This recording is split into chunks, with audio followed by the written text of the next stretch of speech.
zusammen, Andreas Rieger von der Siemens AG. Ich habe heute mal als Einleitung für den eigentlichen Vortrag von Christian im Gepäck, wie sich MDR in der Siemens AG so entwickelt hat. Also wie bringt man das auf Enterprise-Level? Wann fängt man damit an? Wie schnell kann man sowas ausrollen? Und was passiert einem möglicherweise alles unterwegs? Angefangen hat alles ganz grob 2015. Und 2015 gab es sowas wie Teams, Meetingräume nicht. Es gab gar kein Teams. Wir hatten klassische Videokonferenzräume. Wer das vielleicht noch kennt, die Jüngeren hier vermutlich nicht. Ja, H323, teure Anlagen, 20.000 € und mehr. Die waren so typischerweise von Polycom, Sony, Tandberg, Cisco und so weiter. Da gab es vielleicht 1 oder 2 Dutzend in so einem großen Unternehmen wie unserem und ist eigentlich nur vom oberen Management benutzt worden und der Rest wusste erstens gar nicht, wie man das Zeug bedienen soll und das Management hat es halt eher prestigemäßig eigentlich gehabt.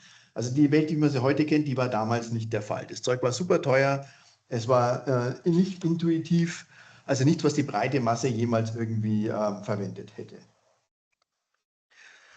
So, und gleichzeitig waren wir unterwegs mit Microsoft, jetzt gehe ich noch ein Stück weiter zurück, 2003, um verschiedene neue Technologien mal fürs Enterprise mitzudenken. Was wäre denn Enterprise geeignet und was nicht? Und dann kam das Thema Live Communication Server auf, das kennen die meisten wahrscheinlich auch nicht mehr.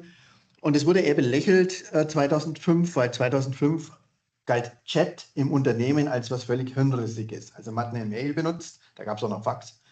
Aber niemand wäre auf die Idee gekommen, dass Chat irgendwas wäre, was man im Business jemals verwenden würde. War undenkbar zu der Zeit. Ist noch gar nicht so weit zurück, aber war so.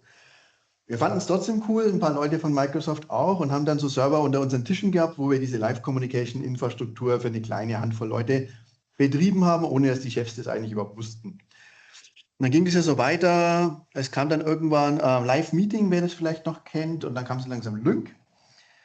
Und dann kam die Einsicht, oh naja, eventuell könnte das doch ganz gut funktionieren. Und Lync war dann mit dem Communicator so der erste Punkt, wo man gesagt hat, gut, das kann man tatsächlich auch jemand geben mit Enterprise. Und wir konnten es also von den Servern unter den Tischen wegnehmen und tatsächlich in die normalen On-Prem-Installationen überführen. Aber es war lange noch nicht da, wo wir heute sind. 2018 hat Siemens mal kurz den Sonderweg eingeschlagen, der passt aber trotzdem zu Teams. Wir haben ein eigenes Produkt gehabt von der Unify, unser Unternehmen letztlich, unsere Telefone. Das hieß Circuit, war ein bisschen ähnlich aufgebaut wie die Teams, aber hat natürlich außer uns kaum jemand benutzt. Und das CIO fand es gut, du musst es ein paar Jahre machen.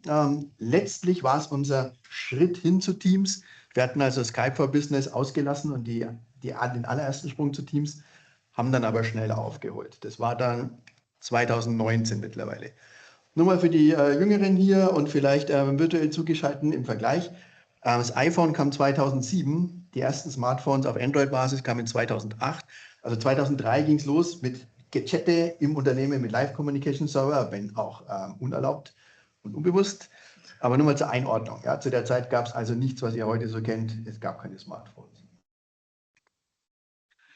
So, wie kriegst du das Management dazu, richtig umzuschwenken? Weil wir hatten ja die klassischen Videokonferenzsysteme, diese Hersteller haben auch jedes Jahr eingeladen, es waren immer tolle Feten. Und Management zu Management, Cisco-Management zu Siemens-Management braucht er unbedingt, ist das Beste und Coolste von allem und so weiter. Und jetzt kommen wir und sagen, ja Moment, wir könnten das billiger und besser mit kleinen Mini-PCs realisieren und für viel mehr Leute zugänglich machen. Das kannst du jetzt technisch erklären und das Management sagt, ja, der nächste bitte, da kommst du nicht weit. Ja. Deshalb haben wir gesagt, ey, pass auf, wir machen das für ein Drittel oder noch weniger des Preises, was ihr heute zahlt für einen Videokonferenzraum. Und Geld, da hört das Management immer zu. Ja. Also war das der Einstieg für uns, zu sagen, so, legt mal los, aber wir durften natürlich nie behaupten, wir würden die traditionellen Videokonferenzsysteme ablösen wollen, da wären wir gleich wieder weg gewesen. Also haben wir das einfach nicht gesagt. Okay, wir versuchen es mal, danke, Freibrief haben wir gehabt, wir durften loslegen, wir durften nur nicht viel Geld ausgeben, das wollten wir eh nicht. So, jetzt war es noch Circuit, es war kein Teams, aber die Idee war ja im Grunde die gleiche. Du hast einen Mini-PC, bei uns war so ein Fujitsu Esprimo, Die ersten Teams, Meeting Rooms, Logitech-Kits, die hatten meistens Nux oder sowas. Also dasselbe Prinzip, einen kleinen PC, der hat sich jetzt nativ mit deinem Real-Time-Collaboration-System verbunden. Für die meisten Leute war es Skype for Business, Lync Teams später. Für uns war es halt zu dieser Zeit noch Circuit, aber eigentlich ganz ähnlich und deshalb vergleichbar. Die Peripherie wurde nach und nach geeignet, um sowas auch einzufangen. Also es gab die ersten USB-Kameras, die halbwegs was getaugt haben und Audiosysteme. Das war ja vorher auch den teuren Herstellern vorbehalten. So, Geld gab es keins, deshalb auch keine Einkaufslogistik. Also wir haben dann mit Unify und mit den Circuit-Kollegen gesagt, pass auf, seid ihr dabei, wir pushen das jetzt einfach und schauen, was geht. Die ersten Geräte wurden dann im Unify-Büro, das sind in diesen 2 Towern, die man, wenn man nach München Nord reinfährt, sind rechts die mit der Skybridge. Da war das halt so weit oben in so einem Stockwerk, die Unify-Zentrale. Und wir haben diese Rechner praktisch zusammen schnell konfiguriert für die Kunden, für die Räume schon fertig eingestellt und haben sie dann im Leihwagen ausgefahren. Soweit wurde das Geld gestellt, aber recht viel mehr wurde nicht gestellt.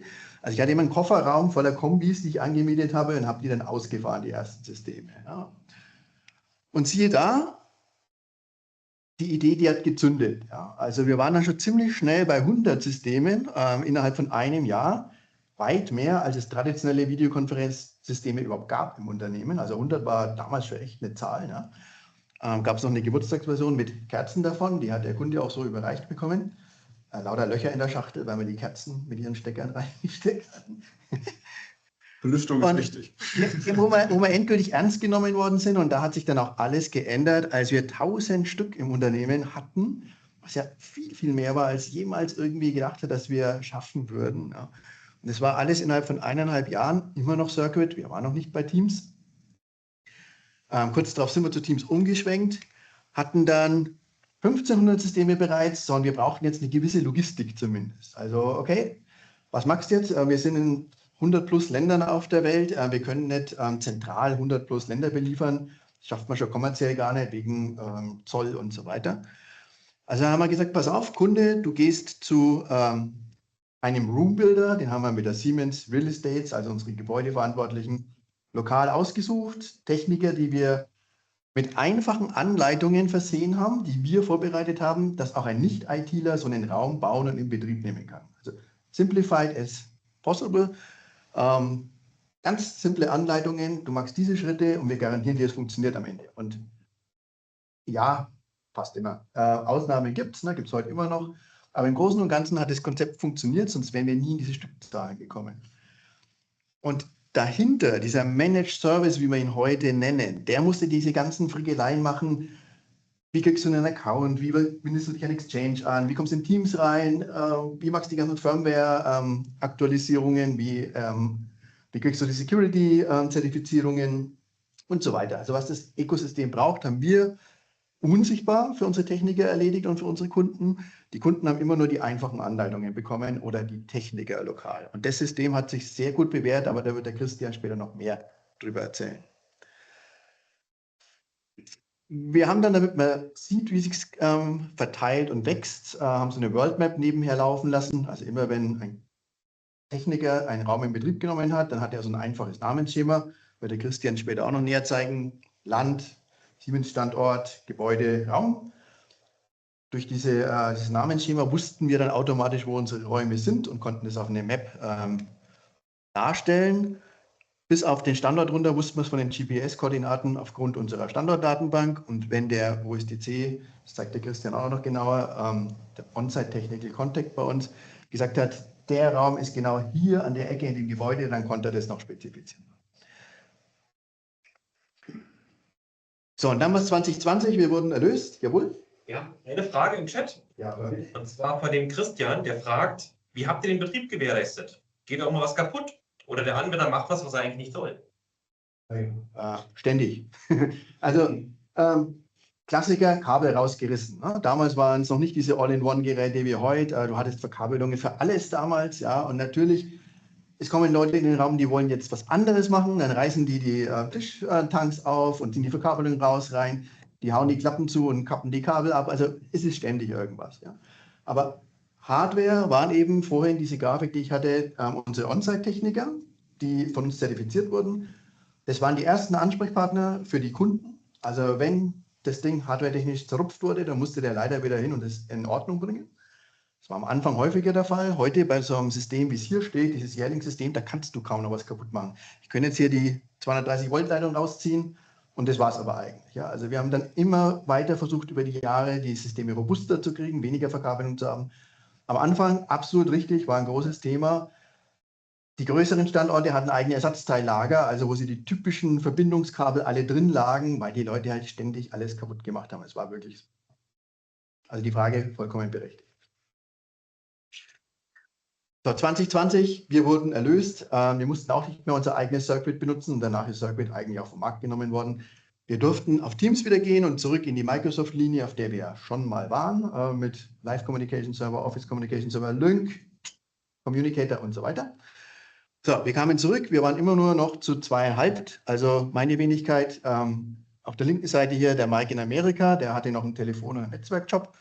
Und der Jean-Pierre in Frankreich, der war noch Service Manager für Telefonie weltweit. Also wir waren immer noch eine sehr kleine Truppe, hatten ja aber Microsoft Teams Premium, unsere große Hoffnung, als das Ganze losging. Microsoft hatte am Anfang ja den Anspruch, einen Managed Service mit anzubieten. Also es hieß Teams Premium, Microsoft Teams Rooms Premium, gibt es nicht mehr inzwischen. Haben wir gesagt, okay, mehr Personal haben wir eh nicht, wir versuchen das mit Microsoft und sind dann mal so die ersten Schritte gegangen, Windows, MTRs für Windows anzubieten, später dann Surface Hubs mit Joey seiner Hilfe, der kommt dann später noch mit dem eigenen Vortrag. Später auch Android, komme ich noch genauer dazu, was wir da gemacht haben und so weiter und so fort. Also die ganze Geschichte ging 21 dann richtig los und bis heute und mit den Herausforderungen, die da sind, sind wir auf der Linie geblieben. 1500 waren Circuit-Meeting-Räume. Okay, wir wollten die nicht neu bauen, das wäre Quatsch gewesen. Und jetzt kam uns dieses Konzept schon zugute, dass die USB-Peripherie an einem Mini-PC hing. Wir konnten mit Yearlink und mit Lenovo oder Logitech Bundlepreise verhandeln, dass wir diese Base-Units, diese universellen Rechner weiterverwenden konnten in der Entwicklung und für andere Zwecke, haben die Base-Unit ausgetauscht und fast die komplette Peripherie, die wir an diesen 1500 Geräten hatten, konnten wir an dieser neuen Base-Unit, die jetzt Teams-basiert war und nicht mehr Circuit-basiert, 1:1 weiterverwenden. Also der Invest für diese Migration war denkbar überschaubar.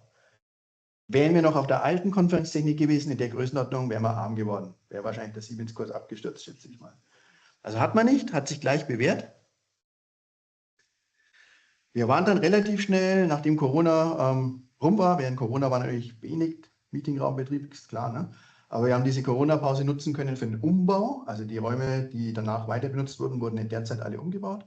Und danach ging es auch wieder weiter aufwärts und wir sind inzwischen bei über 3000, aber 3000 war der letzte Meilenstein.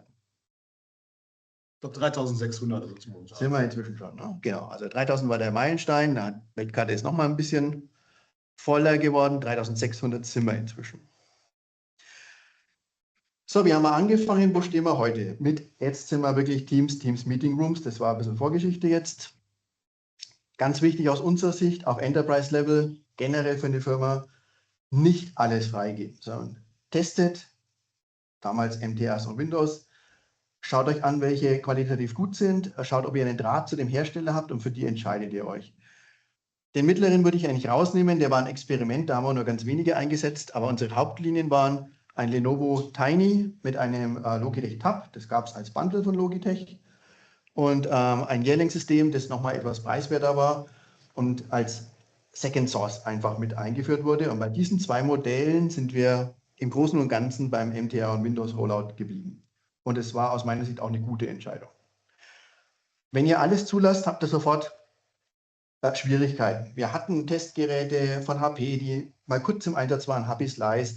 Wir hatten NUCs, die dann ganz schnell Überhitzungsprobleme hatten und so weiter. Also beliebige Anzahl Probleme, die du dir einkaufen kannst, wenn du das nicht reglementieren würdest und gut testen würdest, aus unserer Sicht. Die Tinys waren immer von guter Qualität und die Yearlink M-Core, auch wenn es hier die frühe Generation ist, die schaut ein bisschen plastikmäßig aus, war sie auch, hat aber trotzdem gut gehalten und gut funktioniert.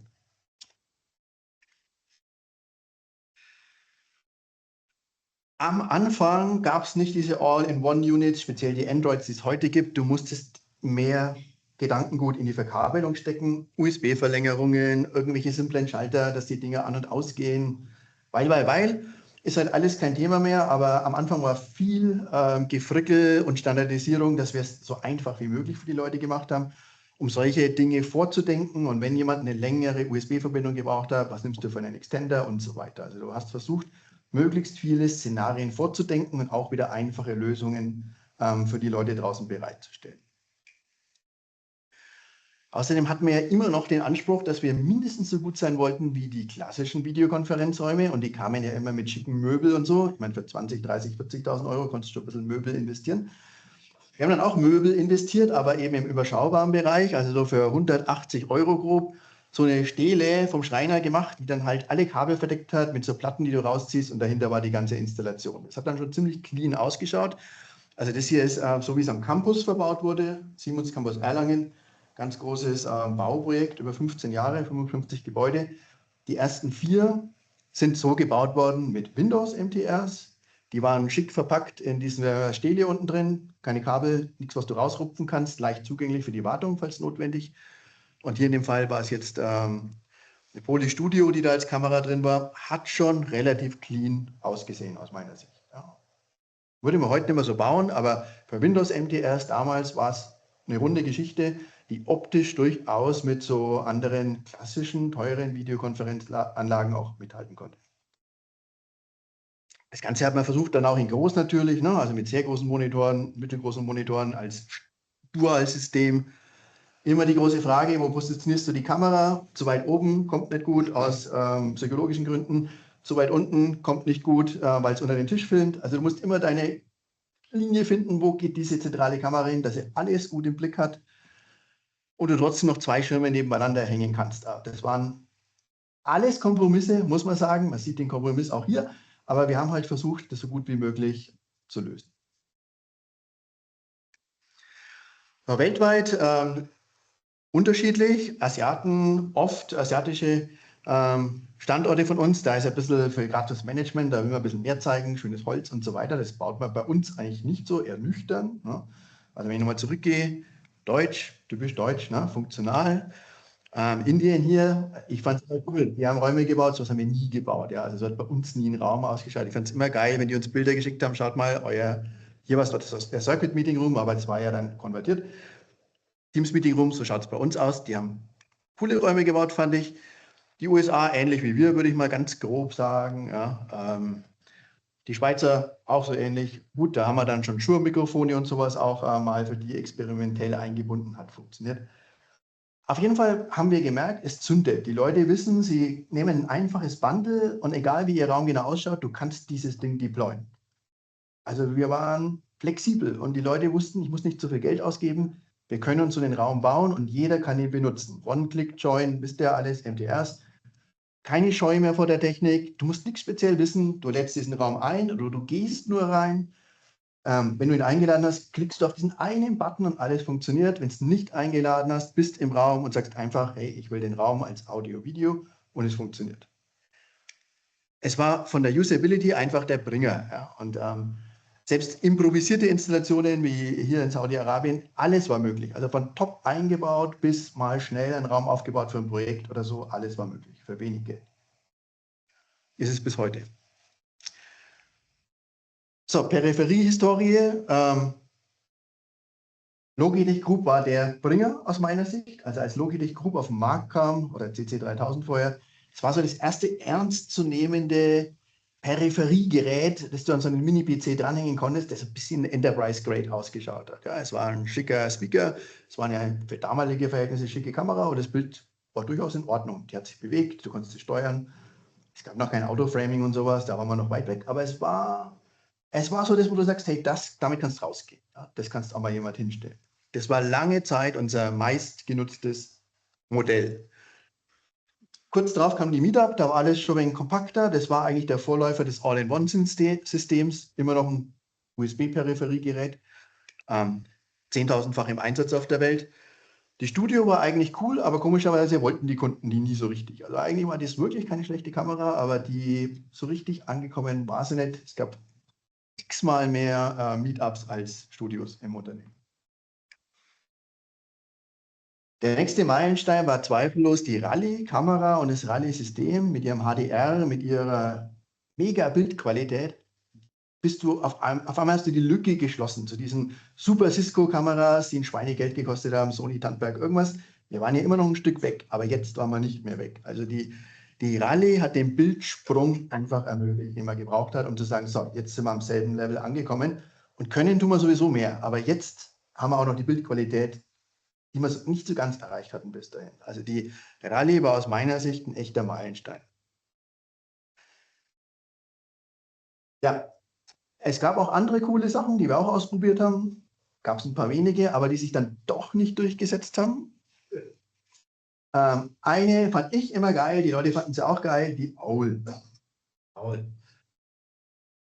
Wer die schon mal gesehen hat, ne, du schaltest dieses Ding ein, dauert es einen kurzen Moment, dann macht die so diesen und die Augen blinken und schon hast du speziell den weiblichen Teil der Mitarbeiter sofort für dich gehabt. Ja, oh, die will ich haben und ich gehe immer in den Raum. Ja. Die war auch einfach niedlich cool, die hat ein 360-Grad-Bild gemacht, der konnte die Leute ausschneiden, das konnte die alles schon, was später erstmal eigentlich so kam, konnte die von Anfang an. Aber sie war nicht ganz so einfach zu integrieren, man konnte die Kabel rausrupfen, die Bildqualität war nicht so, wie sie später andere Kameras hatten. Speziell die Rallye, die ich gesagt habe, hat ein ganz anderes Bild geliefert. Es ist immer ein Nischenprodukt geblieben, obwohl es an sich eine coole Sache war. Genauso diese Sennheiser Team Connect, wer die noch kennt, Wireless-Mikrofontöpfe, ultra cool, super verarbeitet, konntest auf dem Tisch oder im Raum verteilen. Aber wer hat sie zurückgestellt auf die Ladeschale, ne? Das nächste Meeting und sie standen nicht drauf, da waren die Dinger leer, also war mal eins weg. Cool, aber auch nicht durchgesetzt, qualitativ, aber ganz weit oben. Und sicher ein Megaprodukt der Ingenieurskunst war damals die Eagle Eye Director ihrer Zeit völlig voraus. Also die hat 3 Kameras gehabt, eine hat den Raum beobachtet, 2 haben sich in wahnsinnig guter Qualität justiert. Du konntest in 10, 15 Metern noch Leute scharf ranholen, das hat die alles gekonnt zu der Zeit. Megaprodukt, leider unglaublich teuer, also zwischen 8.000 und 10.000 Euro die Kamera. Ja. Das war einfach was, da haben wir 3 am Ende gehabt im Unternehmen, aber technisch war das ein absoluter Meilenstein, diese Kamera.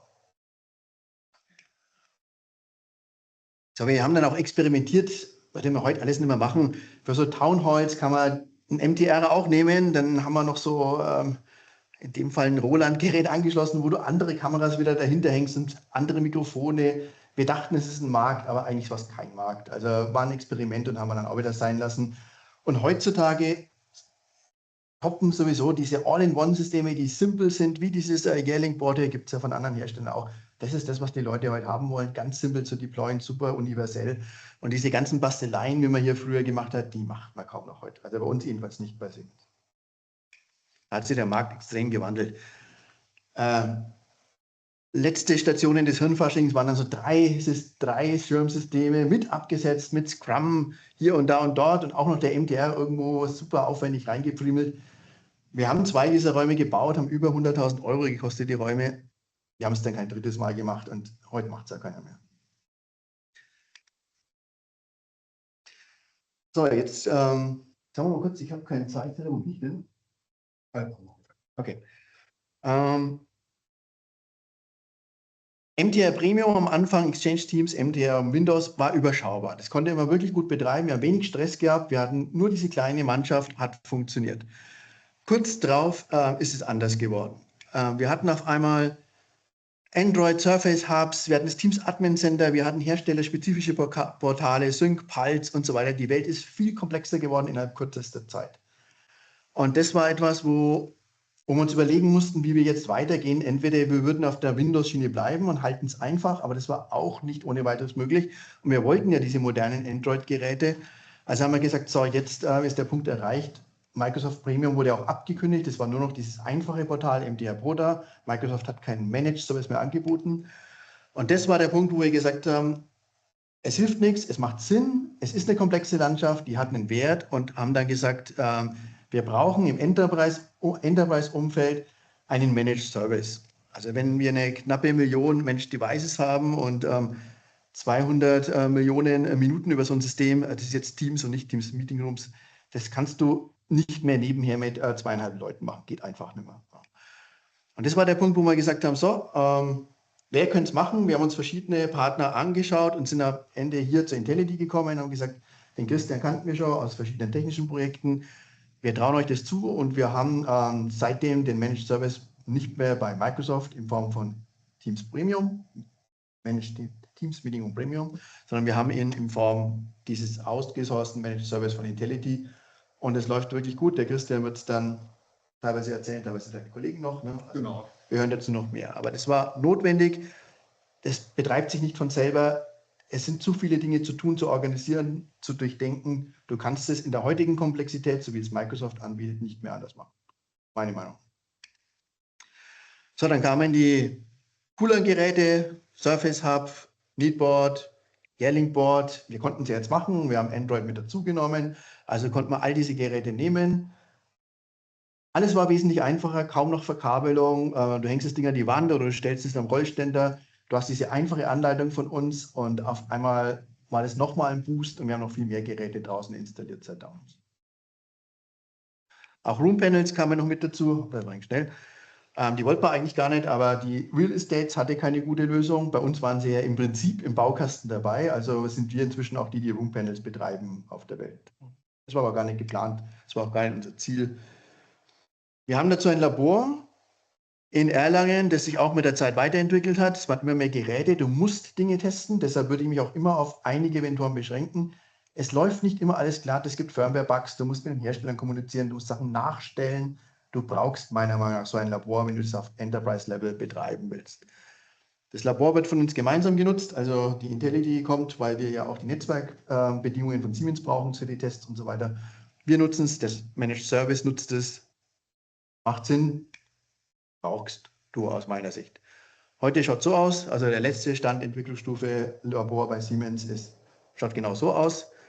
Ist das, was wir heute in Erlangen haben, wo wir uns regelmäßig treffen, wo der Managed Service hinkommt und wo wir die Dinge nachstellen, die nach wie vor nicht funktionieren auf Microsoft-Seite. Aber gut, es ist komplex, es kann auch viel, wollen wir nicht jammern.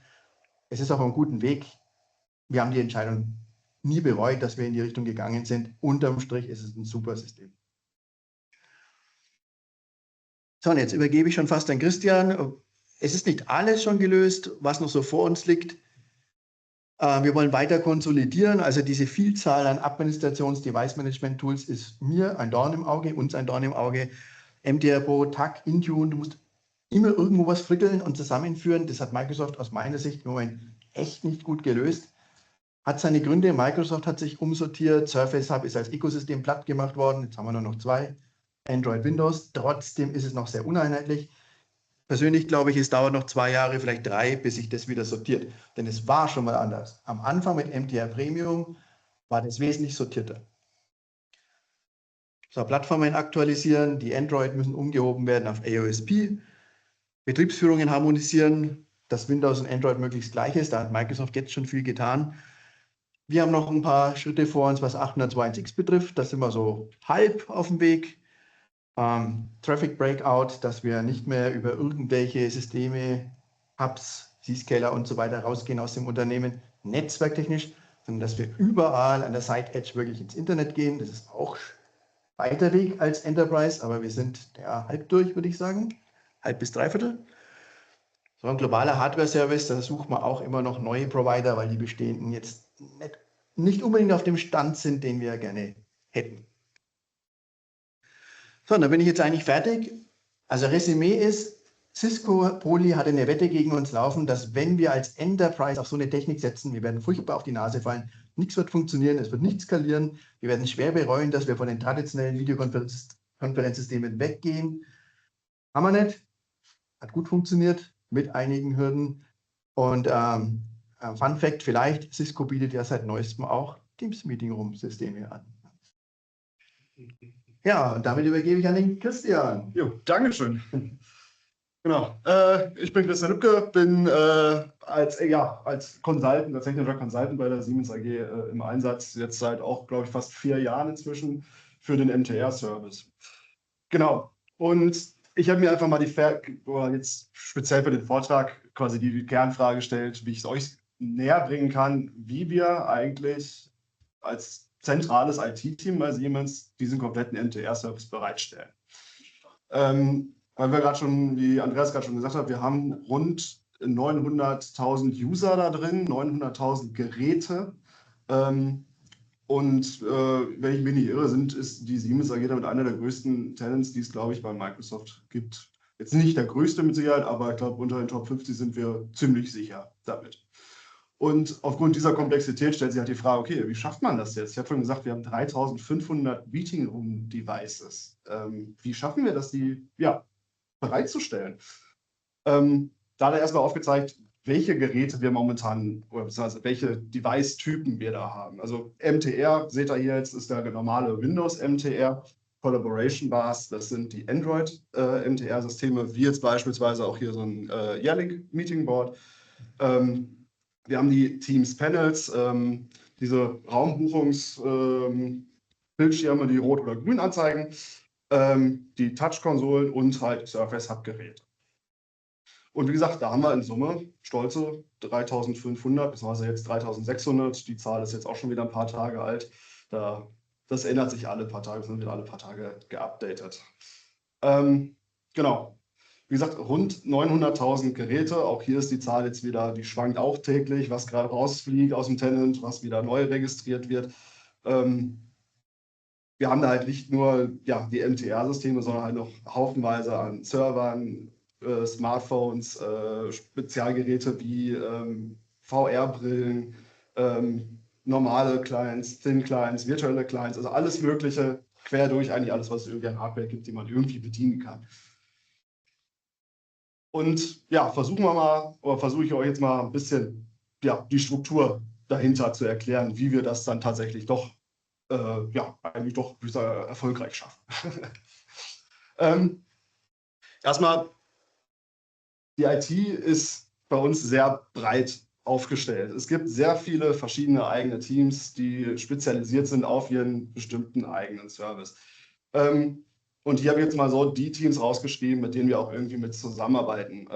Kann sein, dass wir von denen abhängig sind, beispielsweise Connectivity-Teams, die uns WLAN oder halt LAN bereitstellen. Oder das Exchange-Team, die für uns die Accounts, die Hoheit über die Accounts haben. Oder die digitalen Identitäten, die wiederum sich um Conditional Access Policies und andere Restriktionen kümmern. Also wir haben wirklich eine schnelle Übersicht von den ganzen verschiedenen Teams, die irgendwie mit uns zusammenarbeiten, die in dieses gesamte MTR-Projekt, in diesen ganzen MTR-Service mit reinfließen. Dann nochmal unser Team quasi aufgezeigt. Wir sind insgesamt 9 Leute. Wir haben einen Service Owner, wir haben 2 Service Manager, einen technischen Consultant, 3 Leute im Managed Service und dann nochmal 2 Leute, die als zusätzliche Tester funktionieren. Teilzeit. Das ist kein Vollzeitjob zum Testen, aber ich glaube, wir kriegen da immer einen ganz guten Backlog für die hin, dass wir immer was zu tun haben. Ja. Und ja, mit diesen insgesamt 9 Leuten bedienen wir quasi mehr als 50 Länder, wo wir MTR-Systeme haben. Wir haben nicht in allen Siemens-Ländern MTR-Systeme, aber in mehr als 50 inzwischen. Mehr als 300 Städte. Die Städte unterteilen sich nochmal wiederum in verschiedene Standorte. Ich glaube, wenn man allein Erlangen nehmen würde, würden aus nur der Stadt Erlangen mindestens 10 Siemens-Standorte entspringen. Insgesamt betreuen wir da rund 3.350 MTR-Accounts und roundabout 560 OSTCs oder halt diese lokalen Techniker, die wiederum in rund 330 verschiedenen Gruppen rund um die Welt verteilt sind und für ihre Systeme dort verantwortlich sind. Dann hier nochmal eine kurze Übersicht der Rollen, die wir haben. Also wir haben unseren OSTC, unseren lokalen Techniker, der, wie es hier auch schon dick geschrieben ist, der erste Kontakt ist, falls irgendein Endanwender sagt, ich habe hier ein Problem, das funktioniert nicht, der Display geht nicht an, die Kamera spinnt, dann ist eigentlich immer der On-Site Technical Contact, der OSTC, der erste Ansprechpartner, der sich darum kümmert, dass das Problem behoben wird. Da gibt es dann verschiedene Wege für. Entweder kann er es direkt machen, vielleicht ist es nur ein Kabel, das kann er schnell austauschen. Oder wenn es halt schwerwiegendere Probleme sind, dass dann halt ein weiterführendes Ticket irgendwie eröffnet wird in Richtung Service Desk. Da kommen wir auch zum Thema Service Management bzw. Managed Service. Und das Service Management, das sind die Leute, die in erster Instanz mit den Technikern kommunizieren und denen neue Sachen vorstellen, Prozesse erklären, unser Knowledge Base aktualisieren und ja, eigentlich auch für jede Art von Anfrage, die vom Techniker oder auch mal vom Endanwender kommt, ja, so dann zur Verfügung stehen. Unser Managed Service dann, der ist dann quasi das nächste Level dahinter. Wenn Probleme auftauchen, die nicht durch den OSTC oder vielleicht durch das Service Management direkt gelöst werden können, sondern eine tiefere Analyse, wo halt eine tiefere Analyse ja, ansteht, dann setzt sich der Managed Service hin und fängt halt an, sich die Probleme im Detail anzuschauen, nachzutesten oder halt auch dann Tickets in Richtung Third Level aufzumachen, sei es jetzt der Hersteller, sei es das Netzwerkteam, was auch immer, wohin. Hauptsache, das Problem wird gelöst. Da kümmern sich die darum. Genau. Theoretisch haben wir dann noch so Rollen wie Commercial Owner und Location Manager. Da gehe ich jetzt nicht tiefer drauf ein. Was aber halt noch quasi mit die wichtigste Rolle ist, ist eigentlich der User. Der User ist die Person, die am Ende das System benutzt und die eine gute Experience haben will. Also möchte reingehen, am besten Fall auf einen Button klicken und es soll funktionieren. So wie es Uwe vorhin schon erklärt hat, wie Andreas gerade gesagt hat, soll einfach funktionieren. Genau. So, und wie, jetzt auch mal ein bisschen tiefer ins Detail wieder, welche Schritte wir vom zentralen Service quasi machen, damit dieses ganze MTR-Thema bei Siemens als quasi fast schon Self-Service für die Techniker funktioniert, damit die einfach im Auftrag ihrer Kunden, ihrer Business Units Geräte bereitstellen, Räume installieren. Wie funktioniert das? Ja. Im ersten Schritt ist es meistens so, dass wir uns die Hardware anschauen und dann die Hardware halt ausgiebig testen. Wir machen Vergleiche zu anderen Hardware-Geräten, also zwischen den Herstellern, schreiben die guten und die schlechten Sachen auf. Dann jedes Gerät bzw. jede Firmware muss einmal durch den Pentest durch. Cybersecurity ist auch hier ein Stichwort. Und dann werden natürlich noch sämtliche Tests in Richtung Integration Tests, Regression Tests und so weiter alles gemacht. Das Gerät wird quasi auf Herz und Nieren getestet, inklusive aller Services, die da auch mit hinterhängen. Sei es jetzt irgendwie der Support eines Herstellers, dass man da auch halt, wie Andreas auch schon vorhin gesagt hat, dass ein enger Kontakt oder ein guter Kontakt zum Hersteller eigentlich auch wichtig ist. Falls man doch schwerwiegendere Probleme hat, eventuell ein fehlerhaftes Software-Update ausgerollt wurde, dass das halt dann mithilfe vom Hersteller auch schnellstmöglich bereinigt wird. Worst Case wäre halt, es wird ein Software-Update rausgerollt auf mehrere hundert Geräte und alle fliegen plötzlich raus. Dann brennt's. Und das wollen wir nicht. Genau. Wird ein Gerät dann quasi für, sagen wir mal, gut befunden, dann übergeben wir das quasi zum Einkaufsprozess. Da spricht sich dann der Einkauf mit dem Hersteller ab, einigt sich auf Lieferzeiten, auf Preise und so weiter und so fort. Und wenn das alles durch ist, dann fängt unser Team an, alles dafür zu dokumentieren. Wir haben im Team pflegen wir ein OneNote, schön Microsoft Classic, wo wir alle drin editieren können. Und ich glaube, insgesamt haben wir mittlerweile über 100 Seiten an Dokumentation für die meistgefragten FAQs, alles Mögliche an Kabelszenarios, wie ich meinen Exchange-Account zusätzlich zu den Standardeinstellungen nochmal abändern kann, dass nur bestimmte Leute buchen können oder es halt doch nicht automatisch. Also sowas haben wir wirklich da von A bis Z, wüsste nicht, was uns eigentlich da gerade fehlt, haben wir alles im Detail darin beschrieben. Und genau, so machen wir quasi den ersten Schritt der Vorbereitung dafür. Dann geht es natürlich noch weiter. Ein Self-Service, quasi Self-Service, sprich der OSTC oder die End-User sollen möglichst wenig von der IT eigentlich wirklich, die dahinter passiert, mitbekommen. Wir versuchen es so zu bauen, dass auch Leute, die nicht mit der IT wirklich was zu tun haben, das auch einfach machen können. Das heißt, was wir gemacht haben und auch immer noch weiter am Verbessern sind, dass wir Automatisierungen im Hintergrund basteln durch dynamische Gruppen, wo die Accounts in Gruppen reinkommen, welche wiederum dann bestimmte Einstellungen konsumieren. Beispielsweise Lizenzgruppen oder durch diese Accountgruppen werden die Lizenzen dann geschaltet. Die Exchange-Settings werden gesetzt, MFA-Settings werden gesetzt, Conditional Access, andere Exceptions, die es vielleicht noch irgendwo gibt.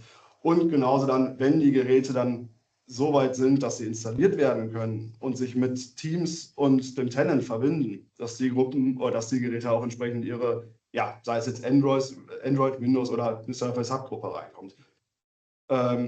Dass sich da die Einstellungen noch ein bisschen unterscheiden und wir auch verschiedene Einstellungen dort ja, voraussetzen, haben wir halt da noch diese Unterscheidung gemacht. Gut, genau, hier waren wir stehen geblieben. Alles ist quasi vorbereitet. Jetzt kann quasi der ITler oder halt vielleicht auch nicht ITler, die Person, die vom Business damit beauftragt wurde, hey, hier soll ein MTR hin, bau mal was. Haben wir quasi alles dafür vorbereitet und da kannst du eine simple Art von Checkliste eigentlich durcharbeiten. Was er natürlich braucht, ist die Hardware. So, je nachdem, was für diesen Raum oder was das Business haben möchte, sei es jetzt ein Surface Hub, so ein Yearling-Board oder doch ist es schon ein halbfertiger Raum, der jetzt gerade einfach nur ein Display hat, was auch immer für Hardware halt gerade passend ist. Da helfen wir dann natürlich auch im Entscheidungsprozess, fragen halt nach, was benötigt wird, was es werden soll. Ist das geklärt? Oder eigentlich auch parallel dazu kann dann schon auch der Account bestellt werden. Speziell die Account-Bestellung ist etwas, was wir wirklich als Self-Service gemacht haben. Wir haben dafür ein Portal gebastelt, da gehe ich später drauf ein und zeige es mal kurz, wo die zertifizierten Techniker sich anmelden können und simpel nach dem einfach durchklicken sich einen Account bestellen können. Wie gesagt, zeige ich später noch. Dann haben wir natürlich Thema Netzwerkzugriff. Irgendwie muss das Gerät ans Internet. Ist leider nicht so, dass man einfach ein LAN-Kabel reinstecken kann oder einfach den normalen Wi-Fi-Key benutzen kann. Wir reden hier über ein Enterprise-Network. Da ist das ein bisschen anders, sprich wir arbeiten dann mit MAC-Whitelisting, Zertifikaten etc. pp. Da muss sich halt auch drum gekümmert werden. Speziell wenn wir mit verkabelten Geräten arbeiten, ist das halt auch wieder ein Item, sozusagen ein Checkpunkt, den man speziell bestellen muss, damit für ein bestimmtes Gerät mit einer bestimmten MAC bzw. Seriennummer der Zugang freigeschaltet wird. Ist das Gerät da, ist der Account da und haben wir einen Netzwerkzugriff, dann kann quasi die Installation beginnen, Gerät auspacken, alles Kabel anschließen, wie es gemacht werden soll. Oder sei es jetzt so ein Meetingboard, dann einfach nur auspacken und Strom anmachen. Dann ist das Gerät quasi eigentlich fertig. Nachdem wir es dann halt komplett installiert haben, out of the box Experience. Eigentlich was ganz Schönes bei den ganzen Herstellern. Ich glaube, wir haben noch irgendwo einen Karton davon rumstehen, wo sie jetzt inzwischen auf die Kartons die QR-Codes drauf machen, nochmal für deren eigenen, wirklich auch sehr gut und interaktiv erklärten Installationsprozeduren. Dann haben wir One-Pager erstellt, verschiedene Sprachen. Also das haben nicht ich gemacht. Ich bin nur der deutschen und englischen Sprache mächtig. Wir haben die in Chinesisch, in Türkisch, ich glaube, 10 verschiedenen Sprachen, sodass die Techniker quasi einmal diesen One-Pager ausdrücken können. Sie schreiben unten noch ihren Namen drauf, beziehungsweise ihre Telefonnummer oder halt Mailadresse oder Kontaktdaten, sodass dieser One-Pager dann in den Raum reingelegt werden kann. Falls es dann irgendwie doch zu Problemen kommt, weiß man zum einen, wen man an erster Stelle kontaktieren soll. Und zweitens haben wir halt draufgeschrieben, wie dieser MTR funktioniert, was man damit machen kann, wie man jetzt seinen lokalen Content auf dem Bildschirm da am besten teilen kann.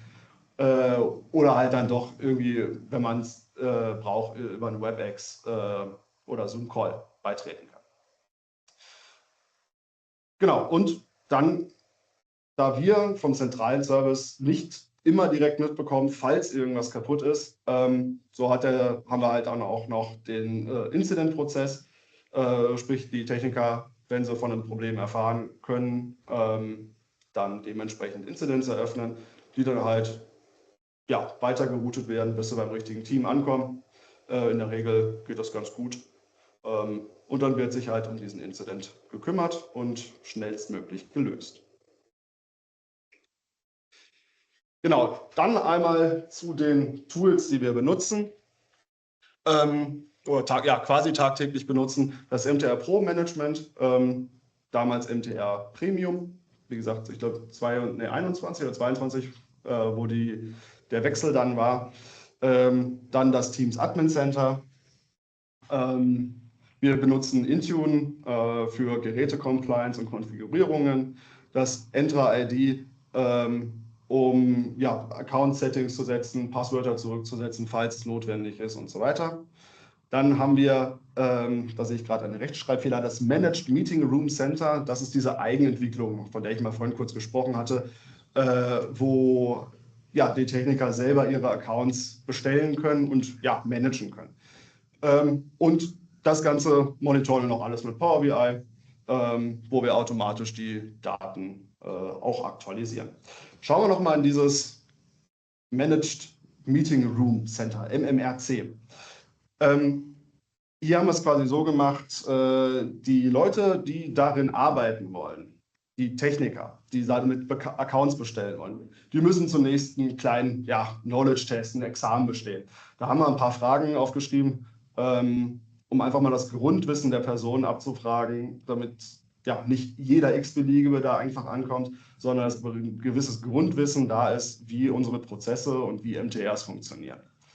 Das Ganze haben wir dann quasi auch noch mit Rollen versehen. Normale Techniker haben halt die Technikerrolle, die können denen zugeordnete OSTC-Gruppen bearbeiten oder daran halt neue Accounts bestellen, existierende löschen und so weiter. Was wir da auch noch hinterliegen haben, sind dann die Zahlungsinformationen, also sprich, welcher Account gehört eigentlich zu welchem Business Unit, sodass man das später noch wieder verrechnen kann. Da wir nicht jeden Tag oder da es keine Live-Übertragung von diesem Tool in das AD oder das Entra-ID ist, haben wir es so gemacht, dass wir es einmal in der Woche per Bulk-Upload zum Entra-ID schieben oder zum Messaging-Team, die sich dann um die Einpflegung dieser Create, Update und Delete-Aktionen im Entra-ID kümmern. Dann einmal kurz gezeigt, wie das eigentlich aussieht. Zumindest jetzt mal, wenn man einen neuen Account erstellt. Hier sieht man jetzt, was Andreas vorhin schon gesagt hat, dass wir hier mit Kürzeln arbeiten. Alle von unseren Accounts beginnen standardmäßig mit MTR. Gefolgt von einem zweiständigen Länderkürzel, DE für Deutschland, US für United States und so weiter und so fort. Darauf folgend dann 3 Stellen für die Stadt, Location, also beispielsweise ERL für Erlangen, MCH für München. Wenn ich mich nicht irre, folgen wir da auch den, ich glaube, es ist ein UN-Code, der da benutzt wird, also wirklich was ganz Offizielles. Und dann weiterhin gefolgt von den wirklichen einzelnen Standortkürzeln. In dem Fall jetzt hier SGS 21. Günther Schwarowski Straße 21, glaube ich. Genau.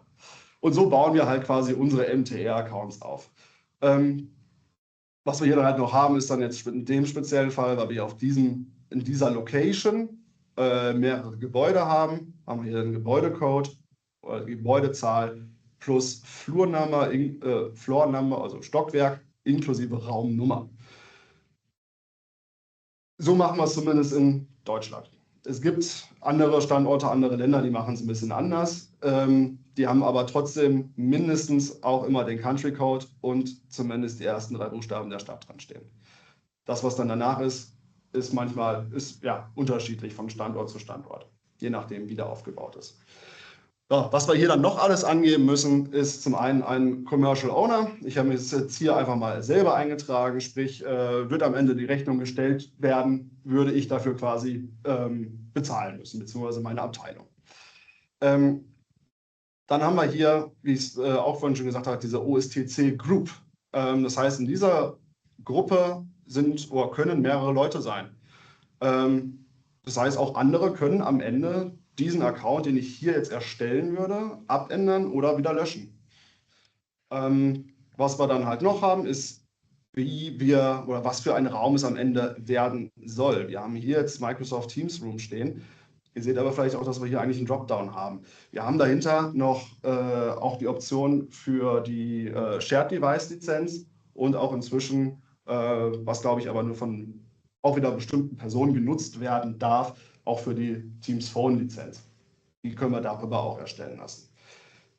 Zusätzlich haben wir dann noch Exchange-Attribute, die wir auch hier füllen können, die am Ende dann beispielsweise im Outlook Room Finder genutzt werden, wie zum Beispiel die Kapazität. Wie viele Sitzplätze haben wir in diesem Raum?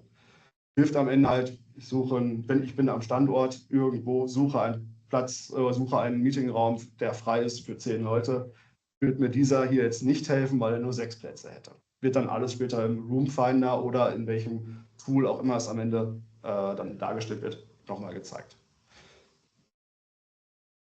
Genau, da wir manche Standorte, die sind relativ groß, die, wie gesagt, haben mehrere Gebäude, die haben bis zu 50 Gebäude, speziell wenn man sich jetzt den Standort Erlangen anschaut, Erlangen Campus. Jeder Standort, beispielsweise des ERL SGS 21, hat fixe Koordinaten. So, die Koordinaten sind dann meistens an der Hauptpforte.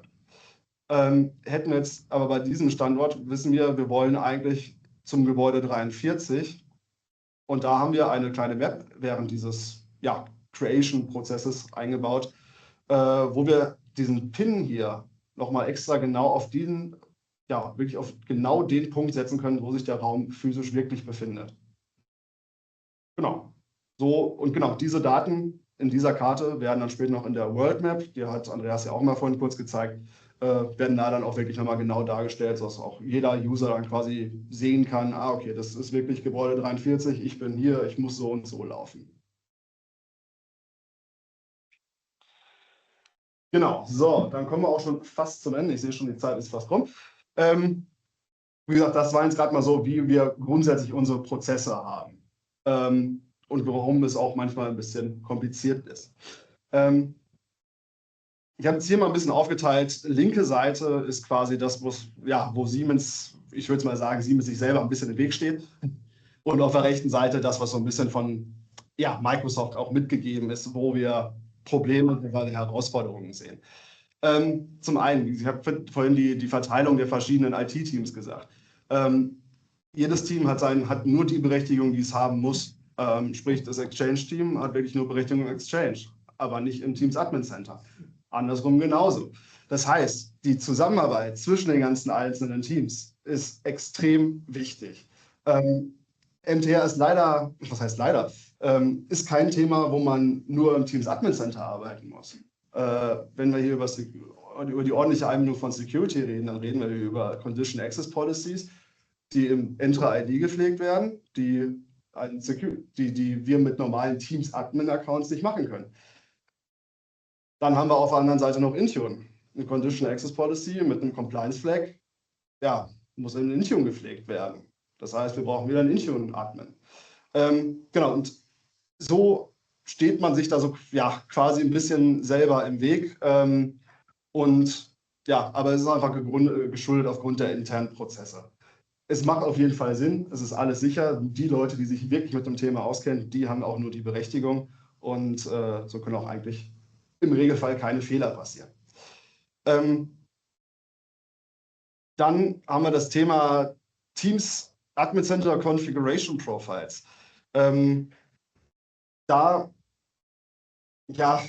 Ich war froh, ich war überrascht, als dann plötzlich das Thema im August, glaube ich, war es, Custom Backgrounds für Android kam.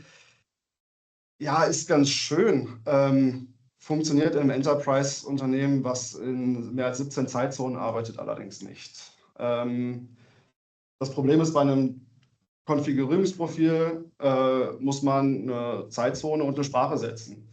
Würden wir jetzt Custom Background Bilder für Android-Systeme standardmäßig setzen wollen, müssten wir für jede Zeitzone in jedem Land mit jeder Sprache speziell USA ist wieder interessant mit 5 oder 6 verschiedenen Zeitzonen, jeweils die richtigen Profile erstellen und manuell zuweisen.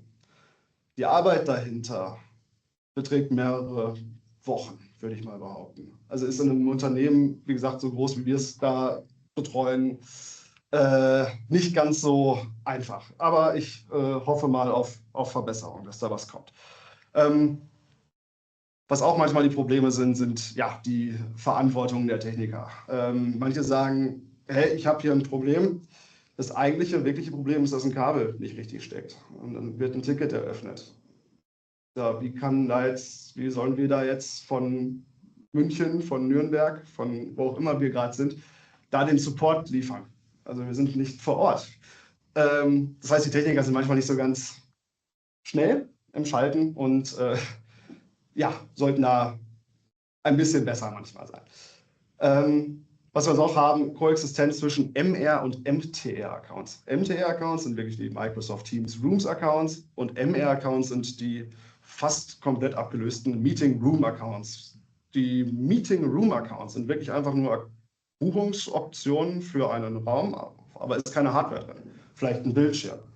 Und da hatten wir in der Vergangenheit das Problem, dass ja quasi ist eher ein Adaption-Problem, dass die End-User nicht wirklich wussten, was sie jetzt buchen sollen. Und die Löschung der alten MR-Accounts, sobald ein MTR-Account existierte. Dann weitere Probleme, wie gesagt, Siemens interne Prozesse geschuldet. Wir sind ein sehr großes Ökosystem. Wenn wir Veränderungen in Entra oder Intune machen, ist es extrem wichtig, dass wir wirklich gut aufpassen, was wir gerade machen. Weil sonst eventuell mal eben, speziell bei Android, mal eben 100.000 Android-Smartphones rausfliegen, im Worst Case, oder falsche Konfigurationen bekommen. Das will man nicht. Dann haben wir noch so ein gutes Beispiel gehabt, dass wir die richtige Hardware quasi auswählen. Da ist es auch manchmal schwierig für jeden wirklich das bereitzustellen, was die Person oder das Business wirklich mag. Und da hatten wir einen speziellen Fall. Deswegen machen wir nicht umsonst die Pentests und so weiter. Schwierig ist auch eigentlich immer auf dem aktuellen Stand zu bleiben, was gerade passiert. Ist bezogen auf Siemens als auch auf die Microsoft-Welt. Wir haben die Roadmap, wir haben Siemens interne neue Announcements, was gerade irgendwie zentral in irgendwelchen Changes umgestellt wird. Auch relativ oder manchmal relativ hart hinterher zu bleiben. Und kommen wir jetzt nochmal zu den Sachen, wo ich sage, da könnte Microsoft noch ein bisschen was dran machen. Wie gesagt, zum einen Teams Admin Center Konfigurierungsprofile. Da würde ich mir gerne wirklich was wünschen, dass es ein bisschen besser gemacht wird, beziehungsweise mehr Enterprise-friendly, nenne ich es jetzt mal. Dann gab es, ich weiß nicht genau, wie es jetzt mit AOSP wird, das Thema Unique MTR Device Identifier. Sprich, es gibt eigentlich kein Attribut, womit man in Intune sagen kann, das ist jetzt ein MTR-Device. Dann auch die automatischen Updates im Teams Admin Center, die funktionieren nicht immer, habe ich den Eindruck. Die Surface Hub Migration von Surface Hub 2 zu 3 ist auch nicht immer erfolgreich gewesen bei uns. Da kamen ganz viele verschiedene Fehler plötzlich auf, wo wir eigentlich nicht wissen, wo sie herkommen. Und speziell diese Fehler anzufixen ist immer sehr zeitintensiv. Und damit kommen wir quasi zum letzten Punkt, die Datenqualität.